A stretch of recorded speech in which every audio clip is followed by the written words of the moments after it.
Hi mga lalabs! Ito nga palang video na to ay kahapon to na hapon. So bali, iniisip ko dito na magsasara nga kami ng maaga kasi nga iisa lang yung ilaw na gamit namin at naka-extension lang kami. Gawa ng nawala ng power supply yung buong tindahan. Actually, ano kami, anim na unit lahat yung nawalan ng power supply. Nagkaroon ng problema sa poste ng Meralco. Buti na lang meron sa bahay. O kita niyo naman yung dilim, 'di ba?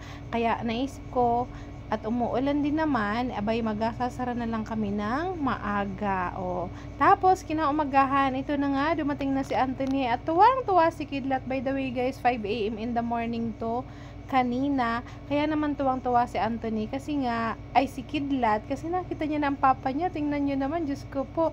And ito naman yung mga dala-dala, so tapos nagprito na agad ako ng tinapa, at ito naman yung santol, kinayod na santol, talbos ng balinghoy, at saka syempre sili, hindi mawawala, at yung mga itak na galing doon sa Pandayan na supplier namin. O diba, bearing blade, molly, at si Boom naman inaayos na nga yung paglalagyan niyan para may display na din. At syempre linggo ngayon guys, kaya kailangan may display na yan kasi alam niyo na yung mga suki namin, yan yung hinahanap-hanap nilang mga itak. Kaya naman ay abay, hindi na magpapatumpik-tumpik pa, i-display na nga nila Boom at ni Erwin. Syempre tinulungan ko na rin din dyan guys, kasi hindi na lang kita, charis.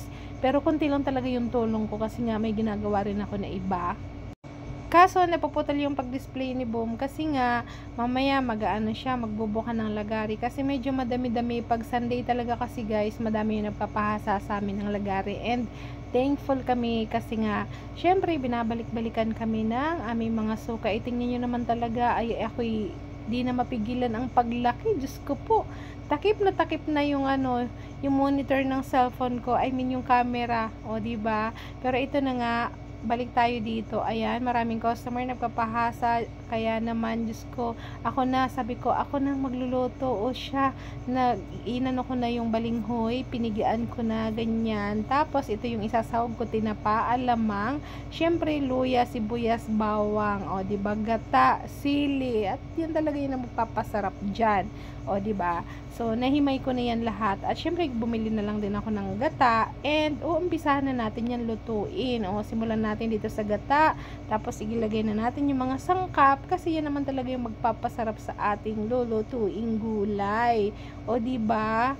Pero sa ini-imagine ko sana dapat pala bumili ako dito ng hipon at saka konting taba ng baboy, kaso nga hindi na ako nakabili. Inisip ko kasi na sapat na yung alamang at saka yung tinapa. Pero okay naman yung kinalabasan, masarap naman, o diba.